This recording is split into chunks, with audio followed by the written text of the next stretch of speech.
Now you might be thinking to yourself, why should I listen to some kid who drives a toddler tractor tell me how to raise free-range chickens? Well, I don't know. But I have learned quite a lot over the last few years, and some of these things I did not find online. So stay tuned.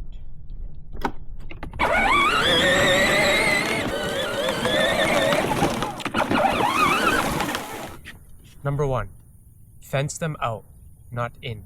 So what I mean by that is, instead of allocating a portion of your land and trying to keep them in that area only, it would be easier for you to just let them have everything and fence out the things that you don't want them to come near.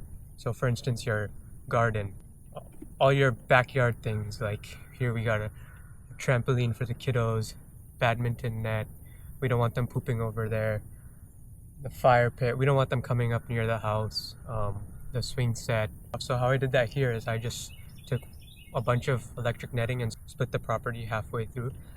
Behind me here, I have this gate, which is useful because you don't have to step over. So now let's enter into chicken land. Let me show you the rest.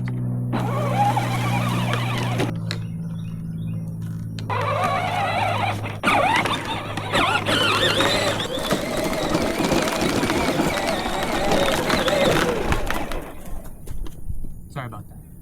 Tip number 2, using an automatic deer feeder to feed your chickens.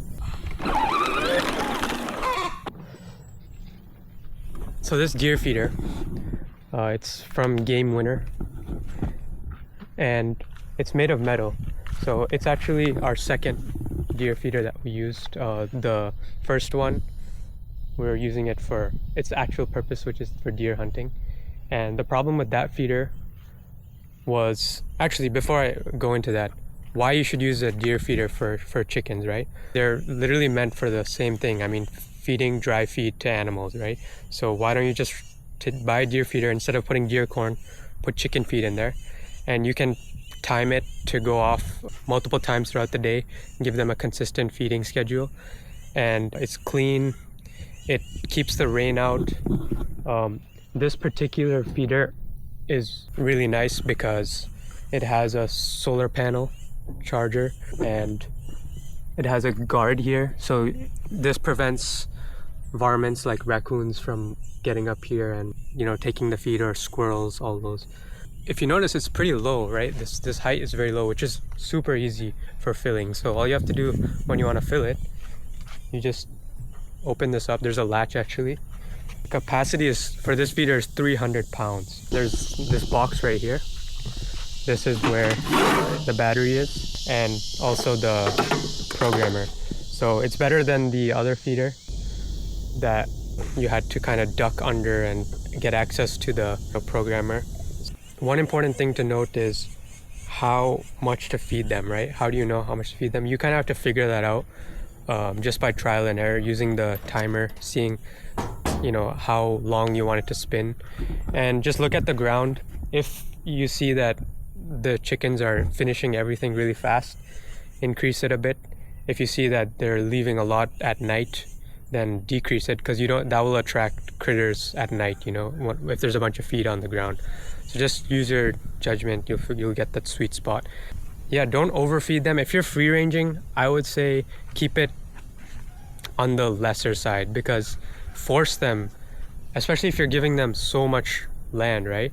Force them to find other sources of food. Especially in the summer, there's so many bugs out here. This is their main food, but I guess don't make it so they just eat this. Before you refill it, move the feeder, because what'll happen is this will happen, like towards the ground. Like if this was a patch of grass, after a month or two, it'll be like this, which is nice if you want to clean up area. So like if you have, you know, let's say this area right here, and you want to clear it up, all you have to do is just move the feeder right here and wait a month or two, and it'll look like this.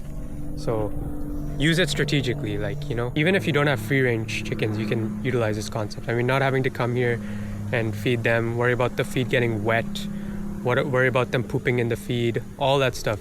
Don't have to worry about any of that. Tip number 3, how to deal with predators. This one is one of the most important because the number one cause of death for free-range chickens in my experience has been predators.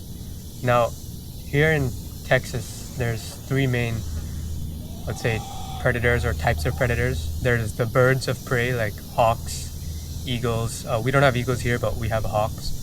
There's varmints like raccoons, opossums, and then there's canines. You know, you got dogs, coyotes. The raccoons and varmints, they only come at night. So to deal with them, you have to make sure that your chickens every day they go into the coop and the coop is secure.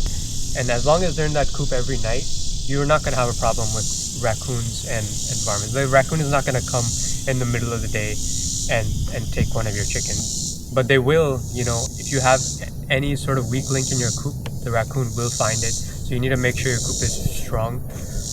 Then there's dogs and coyotes. Coyotes, same thing. Mostly they come at night, early morning. Dogs are most unpredictable in my experience, especially neighbors' dogs. They'll come any time of the day. I don't have a foolproof answer for that unless you have incredible fencing, which we don't. But there is something you can do to deter them, and that is maybe not the answer you're hoping for, but just you yourself being present constantly throughout the day. And this is actually another tip that I'll elaborate more later on. That will deter dogs. You know, dogs like to come when no one's around, and once you scare them off, and they learn, like, you know, that there's someone here, it's their property, there's a less chance that they'll come back. And then the third, the hardest to deal with, because they're birds, you know, they can fly, you can't fence them out, are hawks. So with hawks, I've noticed that the more shade you have, the more trees, covered areas, the chance is way less. And secondly, also your presence helps as well. So I've tried a bunch of things, like I've tried to attract crows, which I think helps too. We do have a lot of crows here. We got some black chickens that are supposed to resemble crows, but if you don't know, crows and hawks don't get along, so that's the reasoning behind that. Nothing else works, like all those strings that people tie and reflective stuff. I've tried all of that, it doesn't work. Hawks are too smart for that. If you give them a wide open area, or if it's all mowed down, not many trees, the hawks are just gonna keep coming and killing your chickens. But a forest is perfect location for free range chickens. There's this one part of this forest which is super thick, and that's where the chickens actually spend most of their day because it's the coolest, and it's also, they feel the safest over there. Honestly, for predators, there's no foolproof way when it comes to free ranging. I mean, if you wanted a foolproof way, you can't free range. You have to enclose them in a cage, you know, like, or in like a chicken run. But then you're not getting the benefits of free ranging. So it's a trade-off, but you can definitely mitigate it. And moving on, let's go to the coop.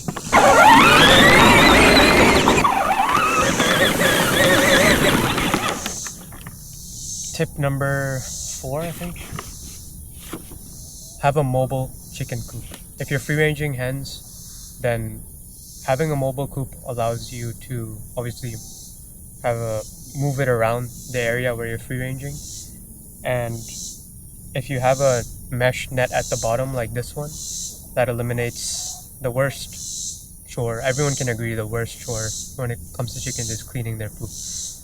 And so it will actually, if you move it around the area, you're fertilizing your land. And it just allows you to be flexible. I mean, you can put it wherever you want. Let's talk about this door. This is technically tip number 5, part of the coop, but tip number 5 is having an automatic door. That will eliminate the need for you to go out in the morning and in the evening. Just make sure you set it to the proper timings, and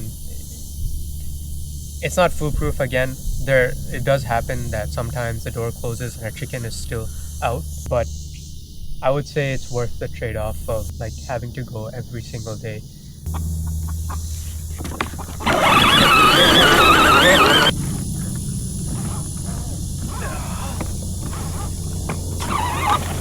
way too thick for my weight.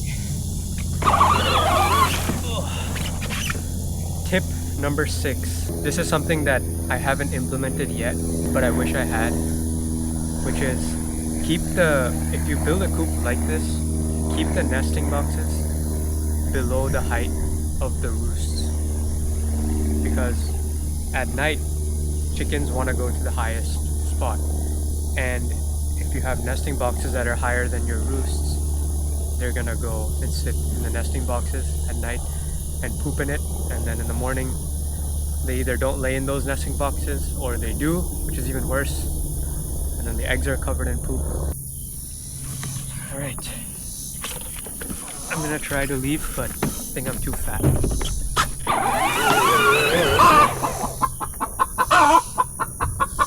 Yeah, I'm stuck.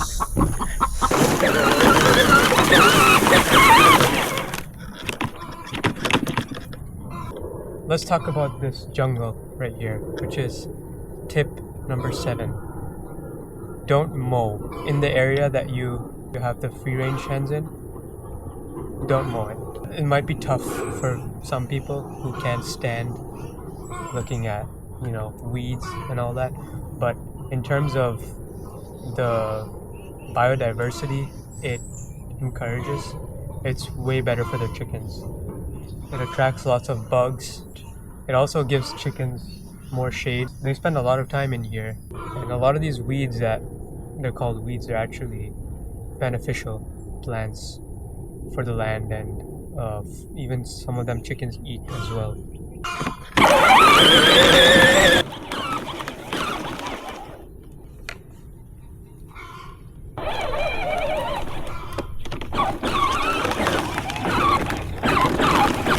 Now you might be wondering, how come chickens don't escape, right? And that leads me to my next tip. I think that's 8 or 9, I forget. How to deal with chickens that escape a free range setup, because that's going to happen. If you start chasing a chicken, it's gonna freak out and act even stupider than it already is. So the way I do it, the simplest way, is whenever a chicken jumps over this fence, I spin the feeder, or I bring some type of food inside, and then all the chickens come, and the one chicken that escaped is desperately trying to go back in, and then I come here, I open this gate, and it just finds chickens are only smart when it comes to food. As soon as you bring food, they're very intelligent. They know exactly what's the shortest path to get to the food. And in terms of this netting itself, why they don't, even though they have the ability to easily fly over this, the reason they don't is because chickens like to perch onto something first and then jump down, and because the net is flimsy, they don't like that. They generally do not like to clear things, even though it's pretty short. I mean, it's sagging in the middle. It's like 4 feet tall in the middle. Yeah, you'd be surprised how little chickens will escape your fence, as long as what you have inside is better than outside. Like in this case, they have most of the land. We don't have much. All their feed is in the land. They know their feeder. They know that it spins throughout the day, so they want to stay close to it. So they really have no reason to escape, If you don't give them a reason to escape, they're not going to escape. It's not about how tall your fence is. All right, let's keep going.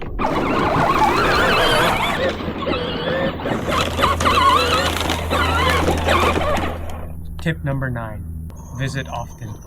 Human presence. These automated solutions are just to remove the redundancy of your daily tasks, and stuff that can be automated should be automated, but it doesn't mean that you just stay inside all day.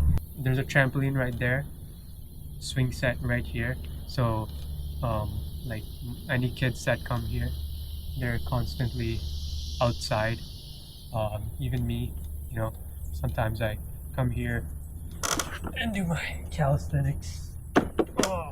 Once you have this set up, you should want to come out and enjoy them. Free range chickens are like the happiest chickens, so it's nice to just come out and watch them. One more. All right. Unfortunately, the tractor stopped working. I don't know why. I thought John Deere was one of the best. The 10th tip is if you have a pond, give the chickens access to it. That's another chore you can eliminate, you know? You don't need to give them water. And as long as you're keeping it clean, we don't put any chemicals in this pond at all. I mean, you can tell, like, we don't put chemicals. You can see all these weeds. It looks murky, but it's clean. I can guarantee that it's clean. I mean, let me show you. Anyways, the camera needs to cool down actually, so let's go.